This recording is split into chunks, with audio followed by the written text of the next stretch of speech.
পুরীর জগন্নাথ মন্দিরের এমন এক গা ছমছমে ইতিহাস আছে যা শুনলে আপনার গায়ে কাঁটা দেবে। এই অলৌকিক ঘটনাটি না ঘটলে হয়তো আজও জগন্নাথ মন্দিরের দরজা চিরকালের জন্য বন্ধই থাকত। বহু বছর আগের কথা, পুরী ধামে থাকতেন পাণ্ডা নামের এক পরম ভক্ত।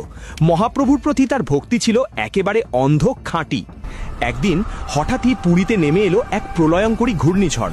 আকাশ কালো করে প্রবল বৃষ্টি, আর তার সাথে হাড় কাঁপানো ঝড়ো হাওয়া। আর এই তাণ্ডবের মাঝেই ঘটল এক মহাবিপত্তি। মন্দিরের একেবারে চূড়ায় থাকা পবিত্র ধ্বজাটি প্রবল ঝড়ে ছিঁড়ে নিচে পড়ে গেল। উপস্থিত ভক্ত আর সেবায়তদের মনে তখন চরম আতঙ্ক। কিন্তু সেই ভয়ঙ্কর দুর্যোগে ওই পিচ্ছিল আর বিপজ্জনক চূড়ায় ওঠার সাহস কারোরই হলো না।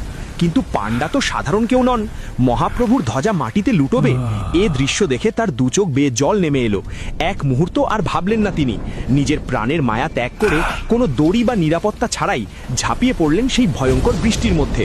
শুরু হলো তার মন্দিরের চূড়ায় ওঠা। বৃষ্টির জলে মন্দিরের পাথরগুলো তখন মারাত্মক পিছল, প্রতিটা পদক্ষেপে মৃত্যু ভয়।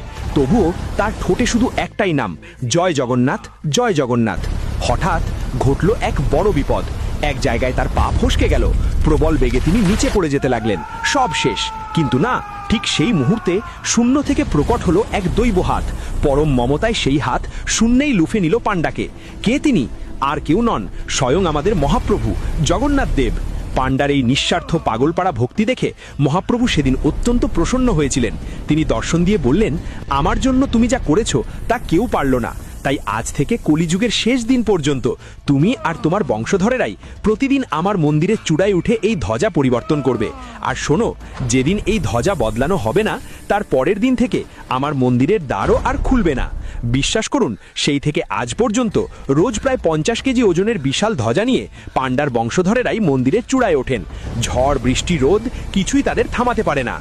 আপনি যদি জগন্নাথ দেবের সত্যিকারের ভক্ত হয়ে থাকেন তবে ভিডিওটা লাইক করে কমেন্টে একবার অন্তত লিখুন, জয় জগন্নাথ।